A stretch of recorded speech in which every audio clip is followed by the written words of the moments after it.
So, let's show that's there on 53 on 2.2, y equals x plus 3 times x minus 3. And we want to find the x-intercepts, vertex, and axis of symmetry. We're wanting to find all three pieces of information. Now, the general form for this equation, y is equal to a times x minus p times x minus q. Interestingly enough, we're actually going to be working with this equation today. I'll write it over here on the board. Now, the P and Q tell us the intercepts, where it's going to cross the x-axis. Because the x-intercepts in the general form is P comma 0 and Q comma 0. So Q twice. Now, which one we pick as P and which one we pick as Q really doesn't matter. We just need one of them to be P and one of them to be Q. So looking at this in the general form, we could say P is 3 and Q is negative 3 or vice versa. So the positive 3, I'm really getting from x minus 3. It's just like with vertex, that sign flips, mainly because in the general form it's x minus P, x minus Q. So for x minus 3, the x's line up, the sign lines up, so P is 3.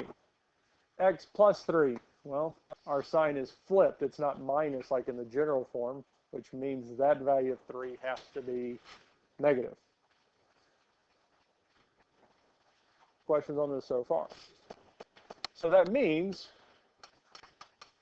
the x-intercept is the point, or points, 3 comma 0 and negative 3 comma 0. If you want to use the shorthand for and, like I'm using here, that is perfectly fine.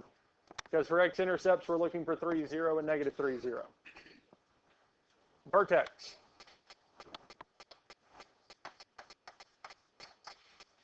The general form is P plus Q over 2, comma F of P plus Q over 2. This is the first calculation we'll have to do for this here. And to do that, I'm going to calculate P plus Q over 2.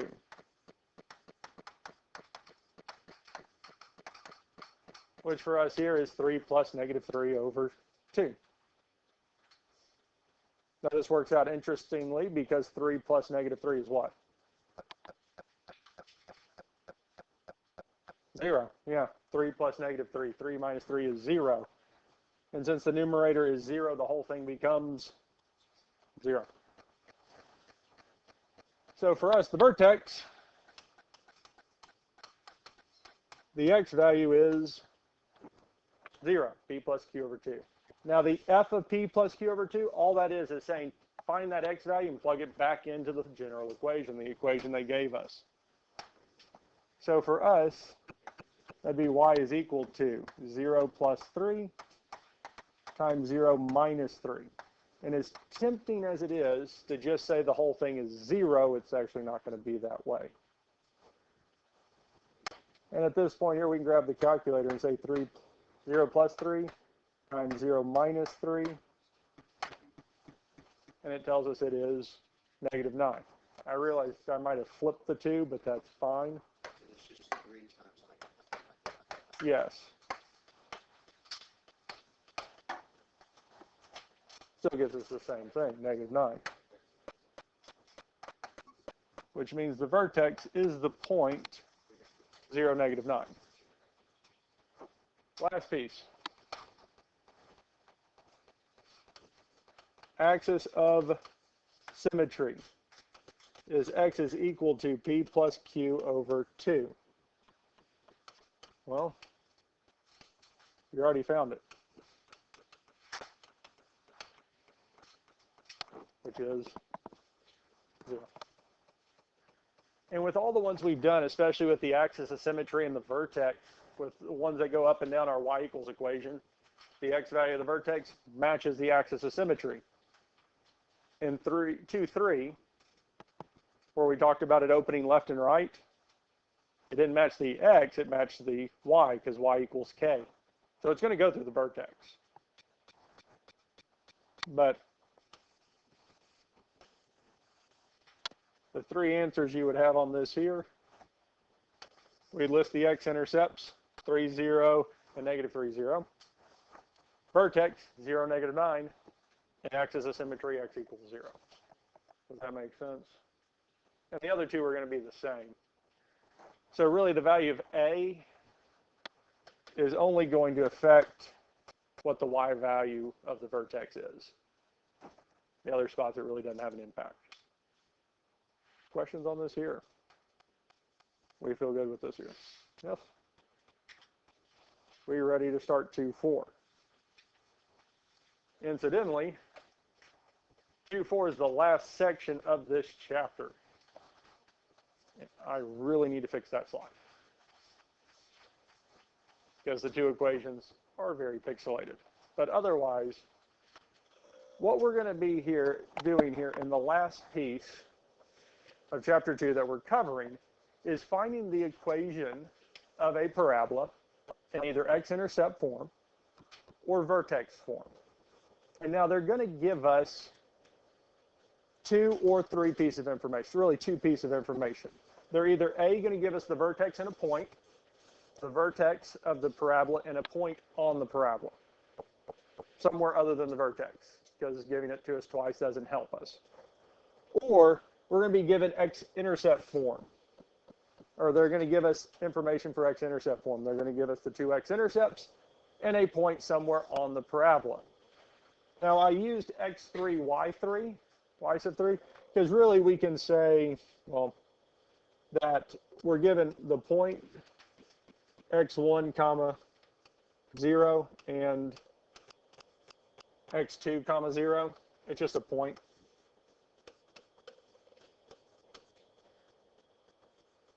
Or we can just say p comma 0 and q comma 0 for our x-intercepts. We're given 2 points, the x-intercepts and a third point. And that third point is going to be on the parabola somewhere that's not one of the 2 intercepts. Because the third point for x-intercept form could be the vertex, but it's just another point on the parabola. Does this make sense so far?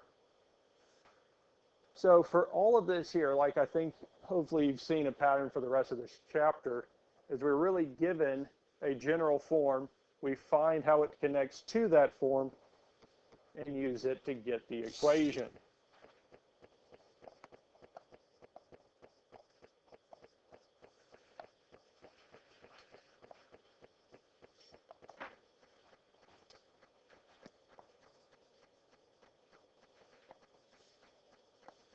Okay. Let's look at the first example. Example 1. It tells us the vertex is 3, 2 and passes through the point 13, 8.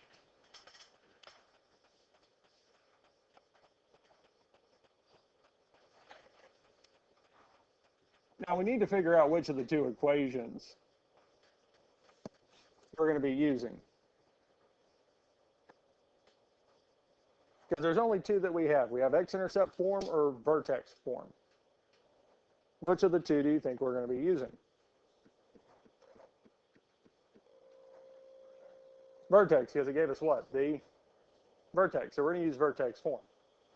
So our starting equation is y is equal to a times x minus h squared plus k. That is vertex form.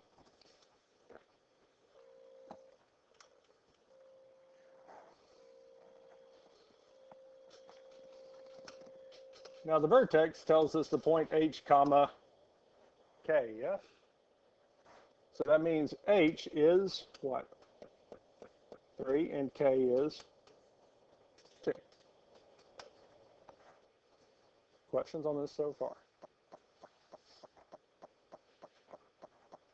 Because so far, since we know vertex form, because they gave us the vertex, vertex tells us h and k. So in this equation here,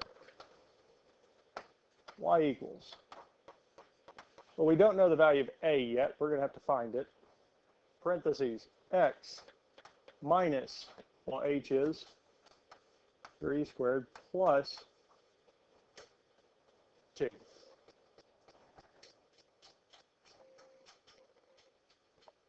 Questions on how we got this here? So we feel good getting to this point. Because at this point, we have almost the entire equation. We're missing what? The value of a. Now, it's again, it might be very tempting to say a is equal to 1 over 4p, but we don't have any reference to a focus, directrix, anything that would give us that. So that's whole equation from 2, 3. None of that's going to work for this here. But they did give us a point on the parabola, yes? So whatever a is, whatever the value of a is, this point is telling us that if I take the x value and plug it in for x, if we take whatever a is and multiply it by 13 minus 3 squared and add 2 to it, if we solve that entire right side, the value should be 8. Because that's all a point is for an equation. If I plug 13 in for x, the value of y should be 8. That's input, output. Yes? And the reason this is nice is because we started off with y equals a times x minus 3 squared plus 2. We had 3 variables. We had x, y, and a. Yes? Well, plugging in that point, how many variables do we have? We just have to find a, yes? So now we're just solving for a. 8. For the most part, the 8, we're not going to do much to it till we can condense the right side. And the first thing I would do is parentheses, our order of operations. We'll simplify parentheses first. Well, 13 minus 3 is 10. So our order of operations started off with parentheses. Then we'll need to simplify exponents, yes? 10 squared, 100.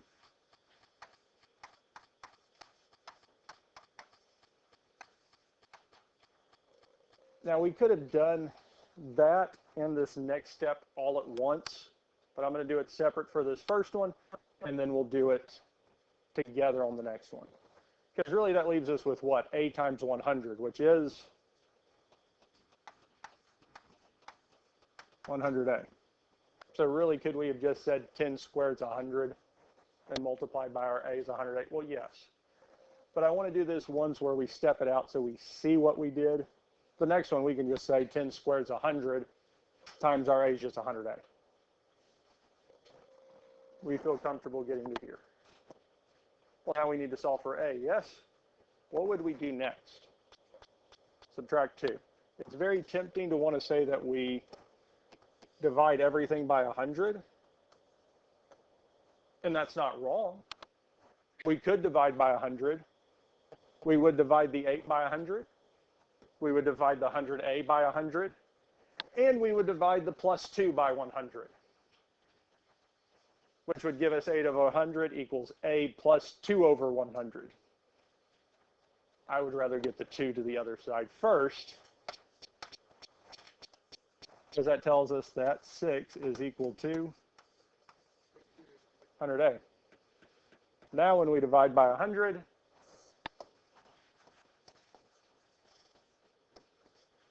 well, 100a divided by 100 is a.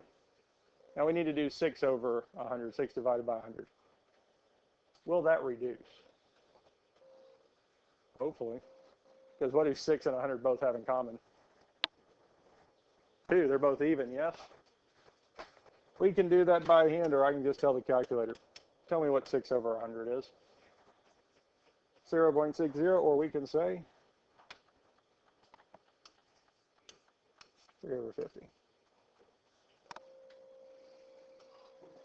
I have nothing against decimals, because decimals are sometimes nice, but sometimes they're not, especially if they're a repeated decimal, 0.3 repeated, or 0.424242. Let's just leave it as a fraction. Because,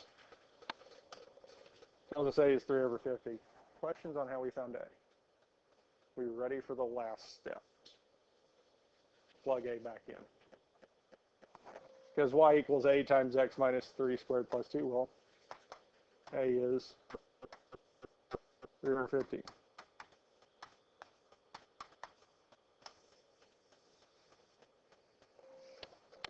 Y equals 350 times x minus 3 squared plus 2. How do we feel about that there? We feel good with that there, yes? What have I told you? That's pretty much the entire lesson. Yeah. Huh? No. I do want to look at a few more just to make sure we got it. Vertex, negative 5, 9, and passes through the point negative 7, negative 15. Well, they gave us the vertex, so we're going to use vertex form.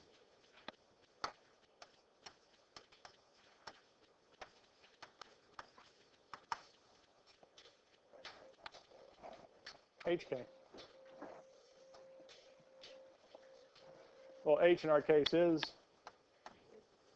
and K is 9. So we have x minus negative 5. Yes. We can just change that to a plus. Not like that, 2. Squared plus k, which would be plus, no, plug h and k in. And yeah, we don't have to leave it as minus negative 5. We can just say plus 5.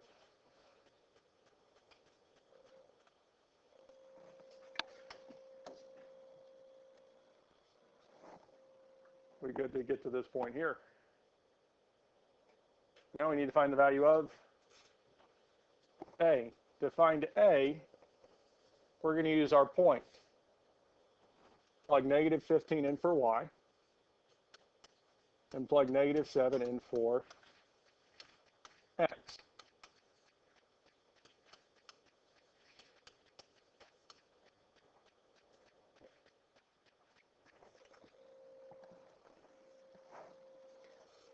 And solve for the value of a. Well, we can start off with negative 7 plus 5. Negative 2, yes.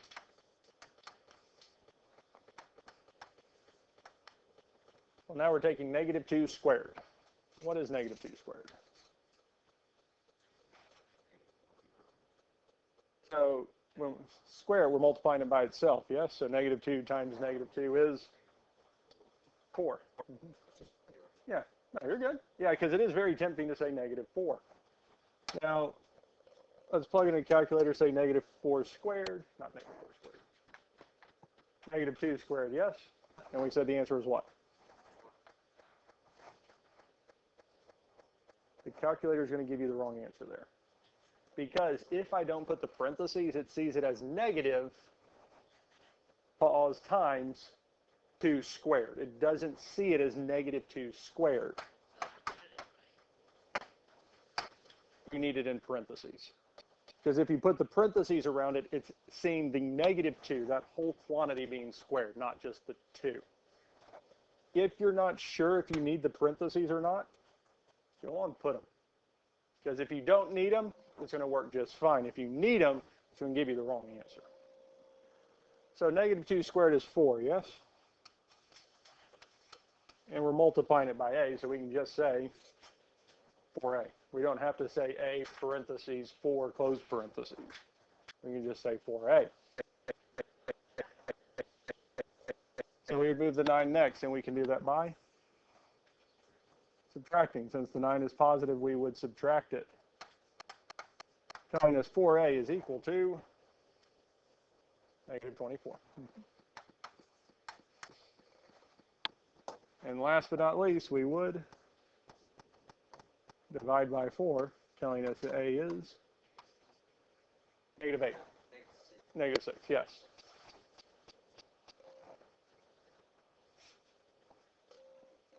If you can do that in your head, awesome. If you need to use a calculator, that's fine too. So once we find A, we plug it back in.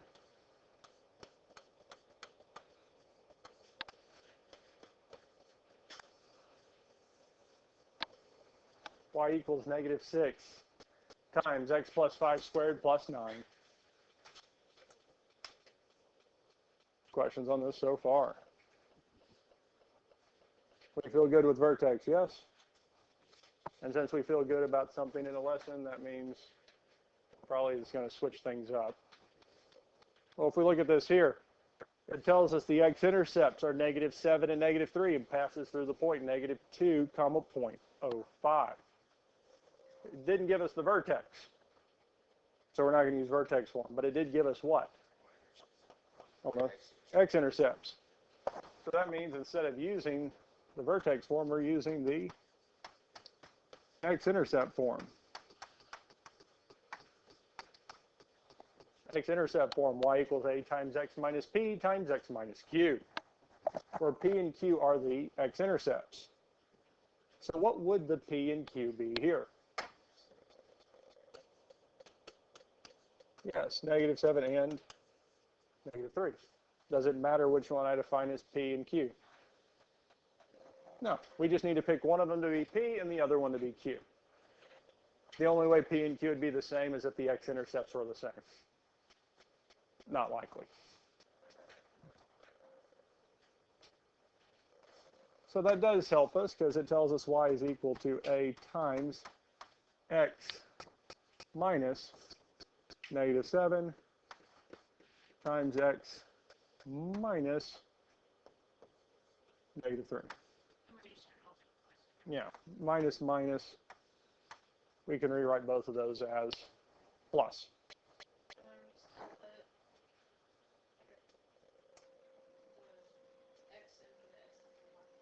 Yes, because again, it's still a point on the graph. So if I plug -2 in for x, whatever a is, when we simplify that right side, over here, if I plug in -2 for x and do -2 plus 7 times -2 plus 3, I simplify those two parentheses, multiply it by a, the output should be 0.05, because that a should cause that multiplication to become 0.05. So even though we have a different equation to find a, we're doing the exact same thing, yes? Looks a little different, but still the same process. And again, just like the last one, we're going to simplify the parentheses first.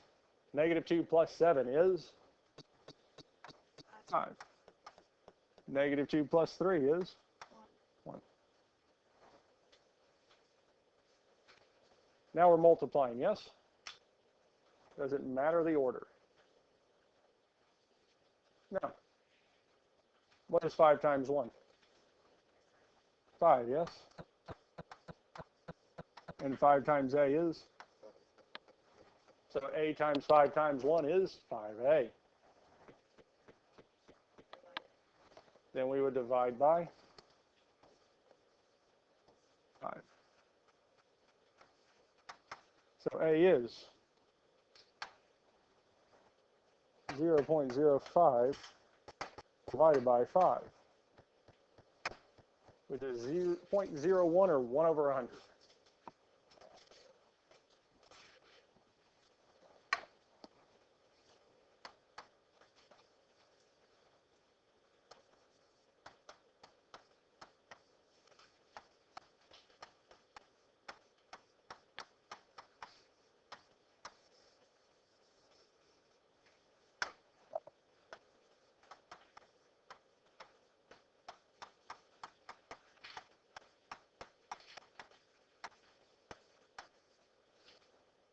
I have a feeling up to this point you've probably put down 1 over 100, or for this here, let's say you put 1 over 100 times x plus 7 times x plus 3. That is the correct answer. You will get full points on it. There's probably been some teachers you've had where you put 0.01 instead of 1 over 100 and they count it off. No. If it's the same answer, I will give you the points for it. Okay? even if it's not the answer I have specifically written down on the answer key. If the answer key says 1 over 100 instead of 0.01, I will double check and make sure that your decimal is the same as the fraction. And if they are, I will give you credit for it. Preferably, I'd rather have a fraction, especially on our repeated decimals, where it's just extended out repeatedly. But again, I'll still check, make sure it's the same thing. If it is, you got the answer, just not in the form that I put it down as. Still the right answer, I would still take it. Questions on this here? We good so far?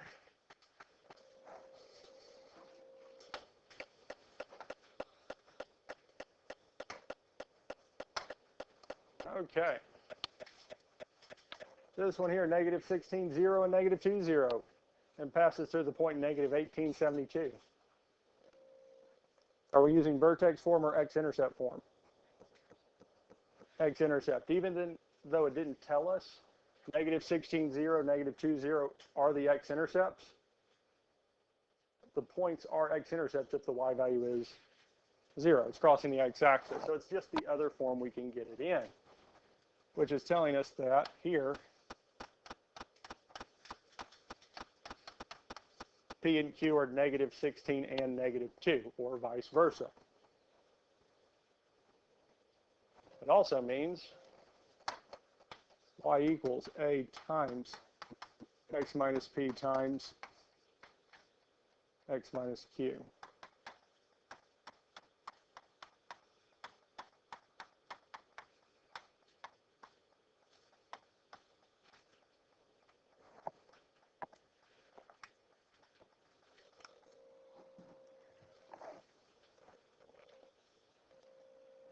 Questions on how we got to this point here? Our next step is to plug 72 in for y and negative 18 in for x. 72 equals A times 18, negative 18 plus 16 times negative 18 plus 2.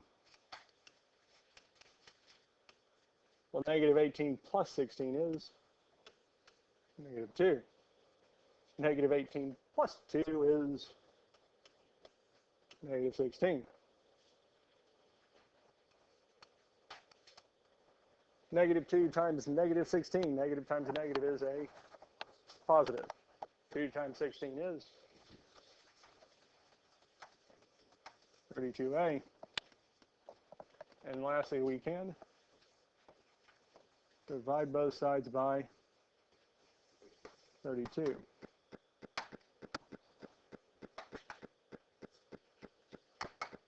And luckily, this will again reduce to 9/4.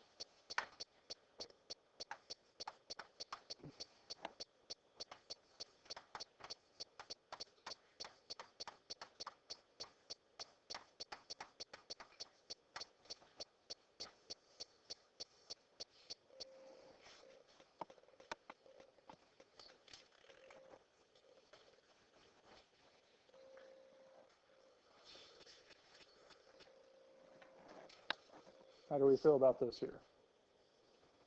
We feel good with this here? Now, do P and Q have to be integers, or non-decimal numbers? No, I mean, we could have it fractional, we could have it decimal. I can have whatever I want for P and Q, wherever that intersects the x-axis. So we could have fractions, we could have irrational. I could say that the x-intercepts are the square root of 3, and the square root, or negative square root of 7. We can have it be whatever we want. The process doesn't change. So we can quote unquote make these harder, but it's just giving you not nice numbers. Nothing else changes. We'll look at 2 more, and that's it. So again, really, the only way that this is quote unquote harder is just the numbers aren't nicer. Start giving decimals, fractions, square roots. This here would be which form? Vertex.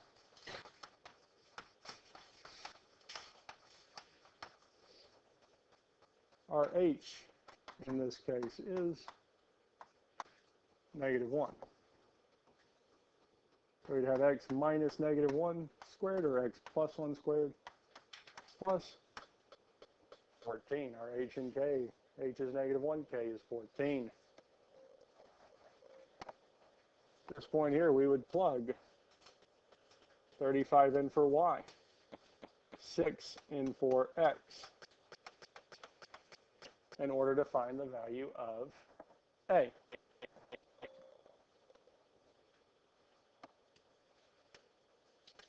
Now our 6 plus 1 is going to be 7.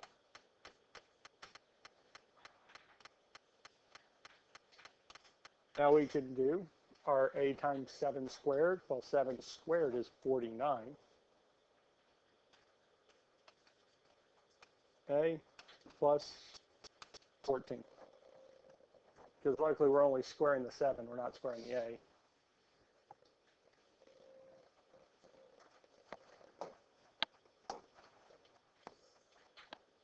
Our next step would be to subtract 14, which will tell us 49a is equal to 21. Lastly, we'll divide both sides by 49, which will tell us a is 3/7. As both 21 and 49 are divisible by 7. 21 divided by 7 is 3. 49 divided by 7 is 7. We get this here. Or I can just plug 21 over 49 in the calculator, let it do it for us.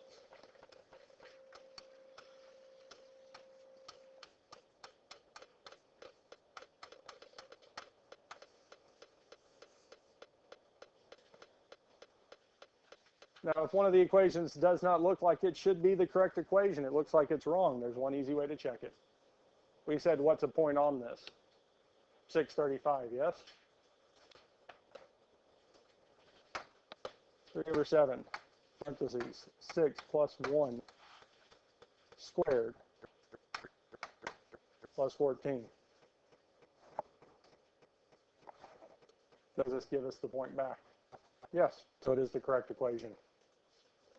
We can always plug that point the parabola went through to see, does it give us the correct y equation back? If it does, then it is the correct equation. If not, probably somewhere in the calculations went a little off. If you try it again, especially on the homework, and get it not working again, email me. Especially take a picture of it. Most likely I can probably assess what happened. Let's do one last one, and then we're going to be done for the day. X-intercepts are -9 and 1.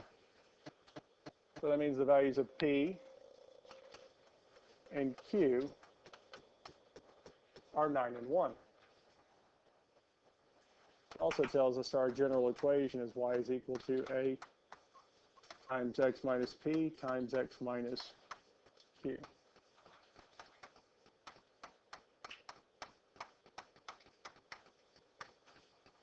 And yes, I did flip P and Q, but it doesn't really matter.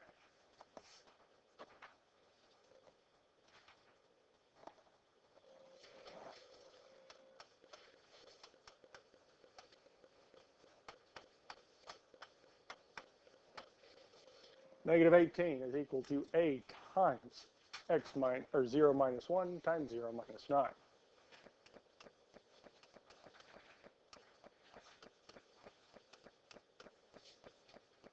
Zero minus 1 and 0 minus 9 are kind of nice. It's just -1 and -9. We good? Yeah. -1 times -9. +9 times A is 9A. And lastly, we would divide by 9, telling us A is -2. First one we've had all day where A wasn't a fraction, but it's less that A can't be a fraction and more that the others just worked out for A to be a fraction. Questions on any of this here?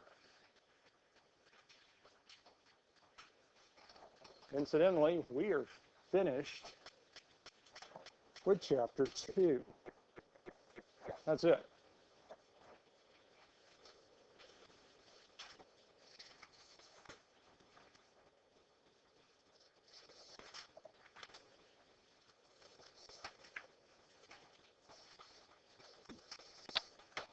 Your homework this time is a worksheet.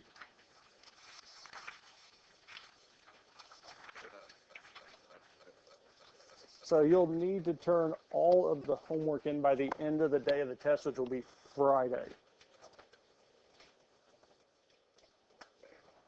So I believe that you should be able to be able to do the whole test in one day, but I'm going to split it into two. I'll split it into two parts, part 1 and part 2. So you'll have a day to work on those two parts. The reason I say that is because personally, I do take the test and time myself on it, on how long it takes me to take it, and take whatever that time is and multiply it by 5. I should be able to do it faster than y'all can. So it's going to take you a little longer than the 50 minutes, so I'm going to split it evenly in half. Do the first half Thursday, do the second half Friday. And I think most of it is less actually doing the work and more just writing. It's going to take most of the time is just writing out. Like with this here, it doesn't take long to do it, but most of the time you spent writing it out. So, but Monday will be a makeup day. So Monday I will have everything you've turned in graded, like we did with chapter 1. It's a makeup day. Tuesday will be a review day. I will give you the review sheet, and you have the entire class period to work on it. Thursday or Wednesday we'll go over it. So any of the questions you have on the review sheet, we'll work through them, go through them there. Thursday we'll start the test. You can have a review sheet, calculator, or something to write with. Can't use your note sheets, but you can use the review sheet. I did attach all the formulas to the review, so you will have them all. And Friday will be the second part of the test. All right? And most likely I'll have them probably graded by Monday. So you'll have it back.